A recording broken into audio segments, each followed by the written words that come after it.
दोस्तों, बिहार चुनाव के बाद पहली बार नीतीश कुमार दिल्ली में आए और दिल्ली में उन्होंने देश के प्रधानमंत्री मोदी के बाद अमित शाह से मुलाकात की। यूं तो पार्टी की तरफ से कहा गया कि ये एक ऐसी मुलाकात थी कि चुनाव के बाद जो सरकार की जरूरत है, जो वादे किए गए हैं घोषणा पत्र में, उसकी कमी पूर्ति के लिए जो फंड चाहिए और जो विकास के काम है उस पर बात करनी है। लेकिन मैं इस वीडियो में आपको बताऊंगा कि अंदर का मामला क्या है, जिसको लेकर बिहार की पॉलिटिक्स में बहुत हलचल हो गई है, बड़े बदलाव की तैयारी की जा रही है।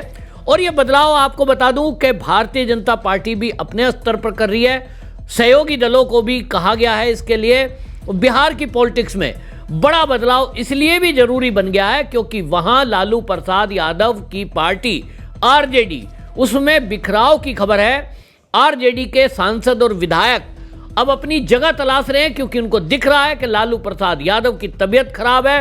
बेटा तेजस्वी यादव चुनाव हारने के बाद गायब है राजनीति से और विदेश में मौज कर रहे हैं। तो ऐसे में अब गए कि कब गए, उनका जेल जाना तय है क्योंकि कई घोटालों में वो भी जमानत पर है।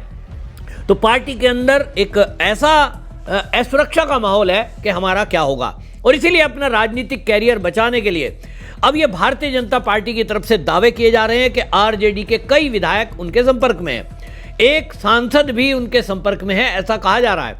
अब ये विधायक सांसद यदि पार्टी छोड़कर और जेडीयू में आते हैं या भाजपा में जाते हैं तो निश्चित रूप से बिहार की राजनीति में एक बड़ा ये बदलाव होगा।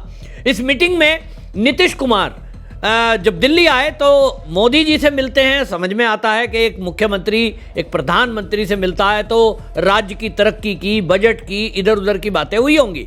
लेकिन अमित शाह से नीतीश कुमार जब मिले, उनके साथ में सम्राट चौधरी जो कि डिप्टी सीएम है, केंद्रीय मंत्री जो कि आज हैं लल्लन सिंह, वो उनके साथ थे। तो इससे समझ में आ रहा है कि मामला कुछ और भी है। तो मामला क्या है मैं आपको बताऊं। असल में अभी केंद्र में कैबिनेट का विस्तार होना है और जैसा मैंने कहा खड़मास खत्म होगा तो मकर संक्रांति के बाद कैबिनेट में ये बदलाव होना है, विस्तार होना है। और उस विस्तार में ऐसे लोगों को जगह दी जा सकती है जो भारतीय जनता पार्टी या उनके घटक दल को ज्वाइन करेंगे। हाँ, उसकी जगह दूसरे व्यक्ति को लाएंगे। तो भाई कोटा तो तय है और इसीलिए लल्लन सिंह से विचार विमर्श हुआ है कि भाई किसको लाना है, किसको निकालना है। इस मामले में आपको यह भी बता दूं कि खबर यह आ रही है कि नीतीश कुमार के बेटे निशांत कुमार वो अब राजनीति में एक्टिव होंगे। मेरे पास जो सूत्रों के हवाले से खबर है, उस खबर के अनुसार जो कैबिनेट का विस्तार होना है उसमें जेडीयू के कोटे से निशांत कुमार को केंद्र में मंत्री बनाया जा सकता है। क्योंकि देखिए, जिस तरह से मैंने कहा नितिन नवीन, आपको पहले ही मैंने बता दिया एडवांस में, 2 साल बाद की खबर बता रहा हूं।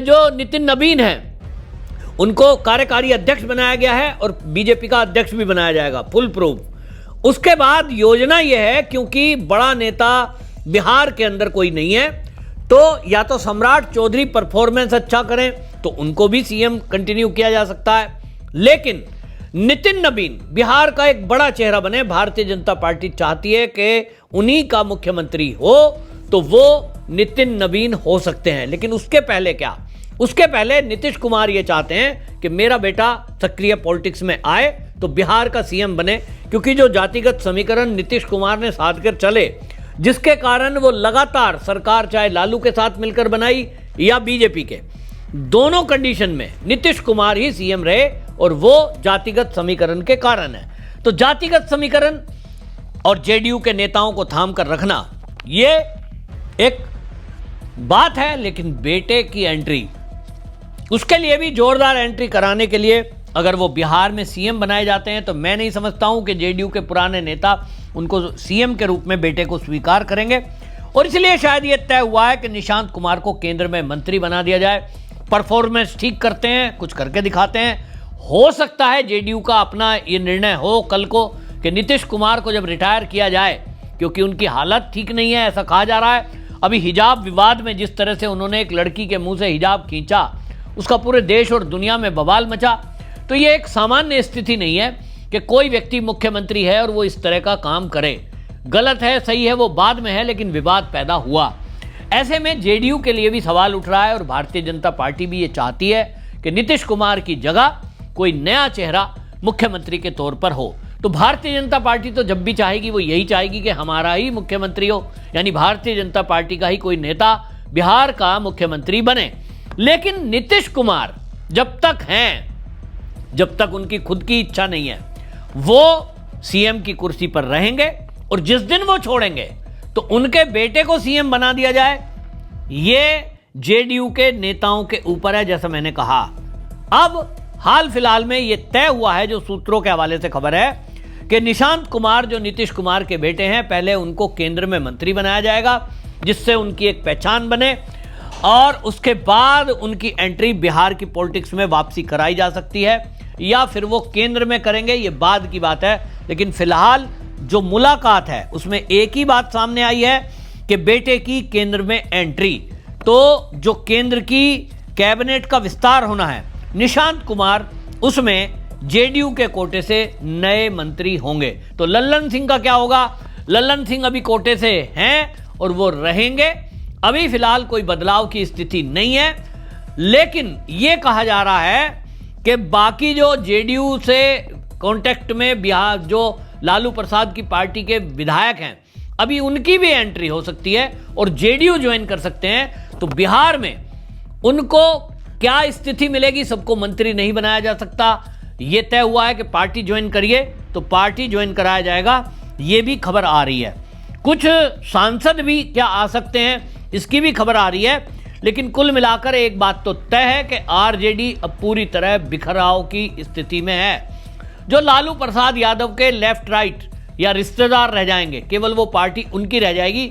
जैसा महाराष्ट्र में उद्धव ठाकरे का हाल हुआ कि सारे शिव सैनिक और निशान सब कुछ वो कहां गया? एकनाथ शिंदे के साथ। एकनाथ शिंदे के साथ सारे शिव सैनिक खड़े हो गए। उनका कहना था कि पार्टी की विचारधारा जो लेकर चल रहे हैं वो तो एकनाथ शिंदे चल रहे हैं, उद्धव ठाकरे ने विचारधारा छोड़ दी। ठीक उसी तरह का कुछ हाल अब आरजेडी का बिहार में होने जा रहा है। केवल लालू प्रसाद यादव, उनके बेटे और कुछ लेफ्ट राइट उनके जो विधायक हैं वो रह जाएंगे। पूरी पार्टी टूट करके दूसरी तरफ चली जा रही है, जो कि एनडीए का हिस्सा बन जाएगी, ऐसा मेरे पास खबर है। यानी एनडीए का हिस्सा बनेगी, अपना एक अलग दल बनाएंगे और उनको मान्यता देने का काम आपको जानते ही हैं कि वो विधानसभा के जो अध्यक्ष हैं उनके हाथ में होता है और उनकी पावर है, वो उसको देंगे। तो ये सारी बात हुई है कि अगर धड़ा टूट कर आता है तो उसमें मंत्री कौन बनेगा, केंद्र में कौन जाएगा, ये सब चीज़ों पर अमित शाह जो कि चाणक्य माने जाते हैं भारतीय जनता पार्टी के, उनसे बातचीत हुई है। और इसमें अब आपको ये भी बता दूं कि जिस तरह से बिहार को बीजेपी ने एक सम्मान दिया है, नितिन नवीन को केंद्रीय कार्यकारी अध्यक्ष अब बनाया गया बीजेपी का, और उसके बाद तो वो फुल फ्लैश अध्यक्ष बनने जा रहे हैं, ऐसी खबर है। उस प्रक्रिया में अब ये सब देखा जा रहा है। तो एक नीतीश कुमार अपने बेटे को स्थापित कर रहे हैं। उनकी मंशा तो यही है कि वो कल को बिहार का सीएम बने, लेकिन अभी वो दूर की बात है। फर्स्ट प्रायोरिटी इस बात पर है कि कैबिनेट का जो विस्तार हो रहा है उसमें किन किन को शामिल कराना है, इस पर बैठकर बातचीत हुई है, जो सूत्रों के हवाले से खबर आ रही है। दूसरा, बिहार में लॉ एंड ऑर्डर की सिचुएशन पर जिस तरह से काम किया जा रहा है, जिस तरह से बुलडोजर एक्शन हो रहा है लगातार सम्राट चौधरी का, इस पर अमित शाह ने बातचीत की है। और ये तय हुआ है कि भारतीय जनता पार्टी के दोनों डिप्टी सीएम जो हैं वो अपना 100% देना शुरू करें। कल को भारतीय जनता पार्टी का सीएम होगा तो लोगों के दिमाग में ये रहना चाहिए कि जेडीयू का सीएम होने से क्या फर्क पड़ता है और बीजेपी का सीएम होता है तो क्या फर्क पड़ता है। और ये कैसे दिखेगा? जब दोनों डिप्टी सीएम जो बीजेपी के हैं वो अपना अच्छा परफॉर्मेंस करेंगे। तो आप देख रहे हैं कि विजय सिन्हा वो भी एक्टिव मोड में दिखाई दे रहे हैं। मैंने तो इनका रूप पहला कभी देखा नहीं ऐसा, पिछले मर्तबा भी वो डिप्टी सीएम थे, लेकिन उस तरह से एक्टिव नहीं थे जैसे अब वो मीटिंग कर रहे हैं अधिकारियों के साथ, ताबड़तोड़ एक्शन लिया जा रहा है और वो अब फील्ड में जा रहे हैं प्रतिदिन। सम्राट चौधरी का भी जो काम है वो दिखाई दे रहा है। मतलब कुल मिलाकर केंद्र की पूरी नज़र बिहार की पॉलिटिक्स पर है और जो डिप्टी सीएम और मंत्री हैं उन सबको कहा गया है कि परफॉर्मेंस करिए, क्योंकि बिहार में बदलाव दिखना चाहिए। आज नहीं तो कल, आपको मैं अभी बता रहा हूं, नीतीश कुमार जब तक हैं, जब तक उनकी इच्छा है, जब तक जीवित हैं और जब तक उनकी इच्छा है, तब तक वो सीएम रहेंगे। बीजेपी उनको कतई हटाने नहीं जा रही है, वो उनके नेता और उनके ऊपर निर्भर है। लेकिन जिस दिन हटेंगे, वो कब हटेंगे, मेरे विचार से 1-2 साल के अंदर ये बदलाव हो जाएगा तो भारतीय जनता पार्टी अपना मुख्यमंत्री बनाएगी, और वो मुख्यमंत्री कौन होगा, परफॉर्मेंस के ऊपर आधार पे तय होगा। तो ये जो बड़ा बदलाव है, ये अभी इस मुलाकात के बाद अब हलचल तेज हुई है, और आप देखते जाइए कि कब किससे अब बदलाव में किसका नाम केंद्र में आता है और कौन बिहार में मंत्री बनाया जाता है। आपकी इस पर क्या राय है, कमेंट में जरूर लिखें, वीडियो शेयर करें। वंदे मातरम।